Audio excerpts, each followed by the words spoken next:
Hi, I'm Zach. I'm Brandon. And we're the Bourbon Bros. Today we have something very exciting, something we found on a hunt. Penelope. Jinx. All right, so we're gonna give our review on this. This is a very fancy bottle, would you say? Yeah. And I think it really matches what you would expect to see for a wrapping on a cigar. I agree. I think they nailed the through line between cigars and cigar, well, not batch, you're calling this sessions. Sessions, yeah. Cigar sessions. This is chapter 1, so yeah. That means there's going to be more chapters, I assume. I'm excited about that, especially if this is really good. But everything lately from Penelope has been really solid. Yep, so more of their limited releases coming through here. And I'm a bit of a Penelope super fan. Yes, that. I like their bottles, dude. I don't know. I like their bottles. I like their whiskey. Top of market in terms of pricing, but you know, I think they do a really good job, and I'm excited about this one. Yeah, but when they do want to make a budget bourbon, they do get good pricing. Like they're weeded. Yeah, that's true. I'll give this a crack open since I'm the official guy that does that on this channel, I guess. You're the cracker? Yeah. Uncle Cracker? Yeah, they made that one relatively easy. So this is chapter number 1. Do you want to read what's on the bottle? Okay. Chapter 1. Penelope Cigar Sessions Chapter 1 brings together master cigar with whiskey blenders, uniting their crafts to create the ultimate pairing for medium-bodied cigars. So they brought together cigar blender, master distiller. So let's put our heads together and create this thing. This blend of straight bourbon, 100% American single malt and American light whiskey, elevates the cigar experience with its rich, balanced character, experience in innovation and passion in every sip. So do you think that they made this before, because we haven't tasted it yet, do you think they've made this to complement a cigar that is like medium bodied like they were saying, or do you think we're going to get some like tobacco-y flavors out of this as well? I'm guessing they made something to pair up with a cigar. So I'm going to assume. What cigar would you suggest? Ooh, that's good. I got to taste the whiskey first. Okay. How about we do that at the Okay, but if you had a thought in your head and you're like a medium-bodied cigar, what would your first thought be? An EP Carrillo Encore Majestic is the first cigar that I thought that comes to mind for this, just because honestly the label is very similar and it is a medium body, nutty, creamy cigar. So nice. That would be my thought. Crack? Cracker open. We both have mics. Yeah, and we're gonna pour it into our brand new Glencairns. Yeah, from VISKI. From VISKI. Our new affiliate partner. All right, discount code below. Yeah, you actually get 15% off. Wow, 15%. How generous. Yeah, do you have that towel? 1 second. 101 proof. And doesn't have a mash bill or anything, right? Yeah, I would think not, just because of the blend, but it's probably got some high rise since it's got their straight bourbon. I know nothing about Penelope single malt. Nothing. I know zero. I didn't even know they made a single malt. This is malted? Well, it's an American single malt blend. Oh, is it? Okay. Obviously, they've got some old MGP light whiskey, which is pretty well known. But where does it say malt on here? American single malt. Oh, yeah. Sorry, I was like half paying attention. To give us some of that funk. All right, let's get into the sitting in your leather chair, smoking a cigar with a bourbon. Let's try and picture this here. So I'm picturing something easy, something buttery. It's nice on the nose. Is it? It's inviting. Yeah, it is. It's got a, wow. It's got a, like I'm smelling a leather chair. Yeah, it's got some leather to it, for sure. Yep. It feels luxurious, but at the same time feels like you could drink this on a patio. Yeah. It's got kind of a maybe it's from the maltiness, but like a chocolate note, like a darker kind of chocolate note. I was gonna say there's like a hint of a nut in there of some sort. Yeah, I can see it. I picture like when you take like the old Hershey bars and you kind of unwrap it, and it's got like that thicker wrapper that's on there. You smelled that wrapper. All right, I'm going in for a taste. Okay, go for it.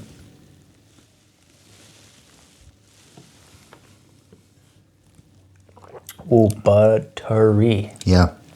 Ooh, it is. That's nice. It's heavy on the palate. It is. Yeah, it is. I'm thinking Wow. that they may have got some body from, and by body I mean texture, from some of that old MGP light whiskey. Because they have a lot of those barrels, as I understand it, still MGP. And so what better filler for, that's a cigar term, what better filler for a whiskey than to use some old, dense, light whiskey? Is it just in my head, or am I tasting like a tobacco-y kind of flavor? Maybe.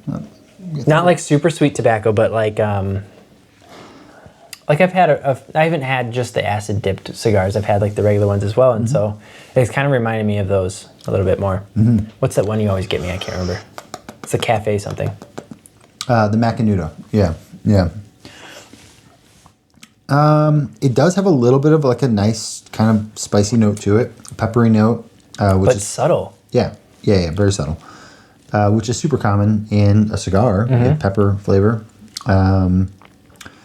Not overly sweet. No, it's which is more nice. earthy to me. Yep. Yeah, it's like a more of a mellowed, but like refined. Yeah, I think this would pair nicely with a cigar. I agree. I'm not an expert in cigars like you are, but the limited knowledge I have of actually having them myself, I think this would pair really nice with that. I agree. Yeah, I agree with you.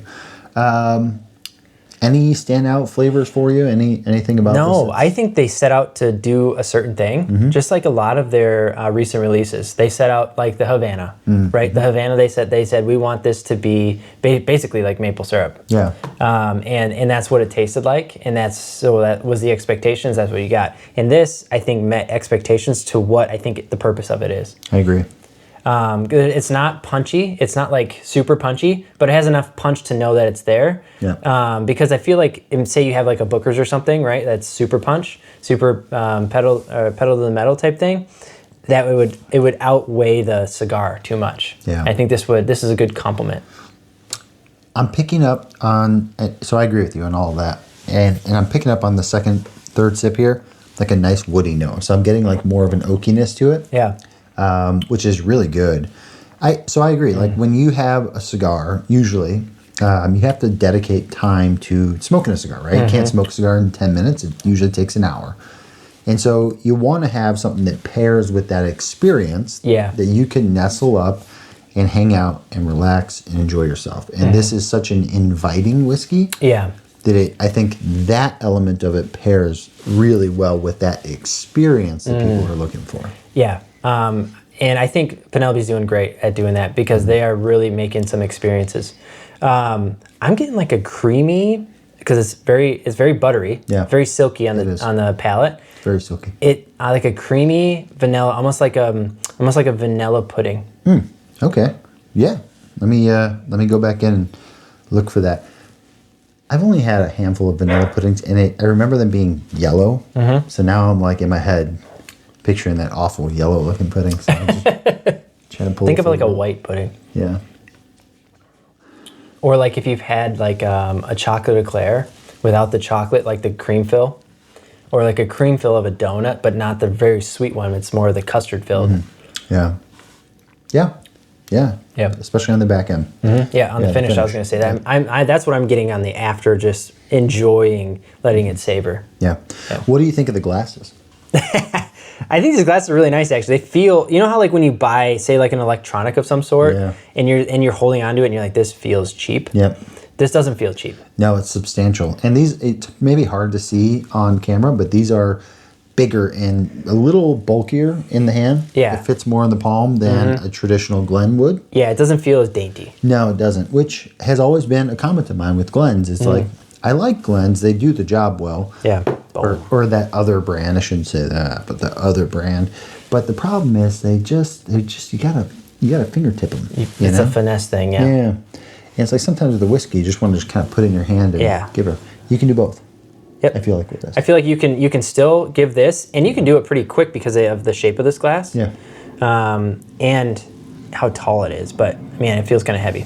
Yeah, I feel like I can actually set it in my hand like this.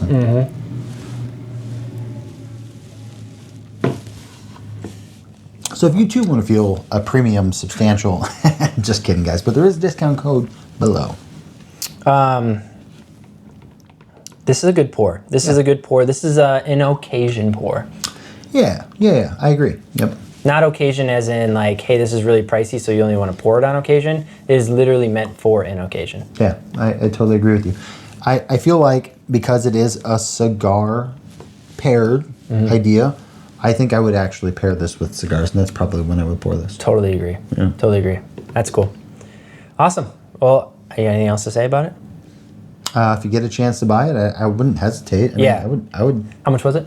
$80. We spent $80 on it. $80 on it. We found this at Amon's in Wind Lake. Wind Lake. Mm-hmm. Amon's in Wind Lake. They have great selection there. A lot of whiskey. So and a bar, which is cool. So. Yep. If you're looking for one, I know they had one left, but I can imagine it's probably gone by probably even by the time we sat down here. Yeah, literally. So. Yep. All right. Well, I'm going to give this one a thumbs up. For now, I'm Brandon. I'm Zach. And we're the Bourbon Bros. Catch you on the next one. Nice. That's good. It's really nice, dude. It's really nice. It's like it's one of those easy sippers. Like this is like just above that level of like that 90 or 96 proof. Yeah. Where you're like it's maybe a little too light for being satisfying. Yeah. And this is hitting that. It's giving you enough flavor to satisfy. Flavor, and I think it's just that texture that it doesn't compromise on. Usually when you're proofing down. Yeah. You know, sometimes you lose some of that body, and I'm gonna guess that they have some older light whiskey in here. The more and more this sits, though, like the more I'm getting like tobacco-y on the nose. There's kind of an interesting story on MGP and American light whiskey, and I would butcher it, so I'd never put it on camera.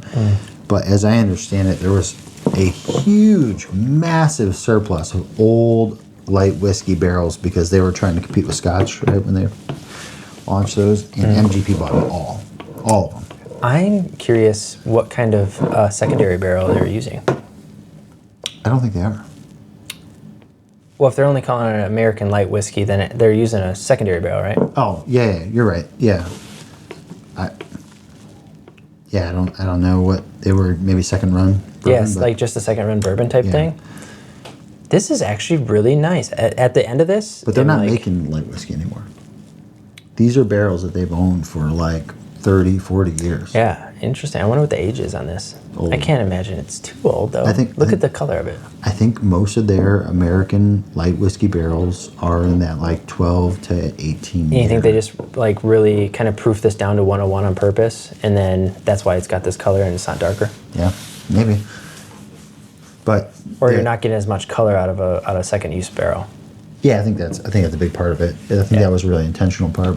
But the idea for them was delicious. We're going to try and sell the light whiskey. They couldn't do it.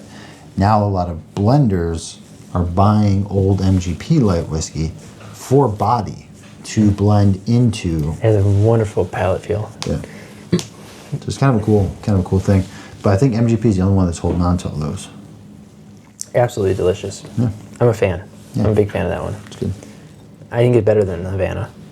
Yeah, Havana was so like dialed, like specific, that like I can't even think of an occasion where I'd want something that's. This still touches on that bourbon-esque area. Yeah. Yeah, it's not too specific. It's not too niche. Yeah, now that the whiskey's kind of moved out of the glass, Yeah. I do pick up like those tobacco-y. I wish I would have mentioned that. Like, hey, this is a malt, but it doesn't remind me of malt. Yeah, not particularly. No. This is very, it's a nice blend. It's very bourbon-esque. Yeah. Well executed blend. Mm-hmm.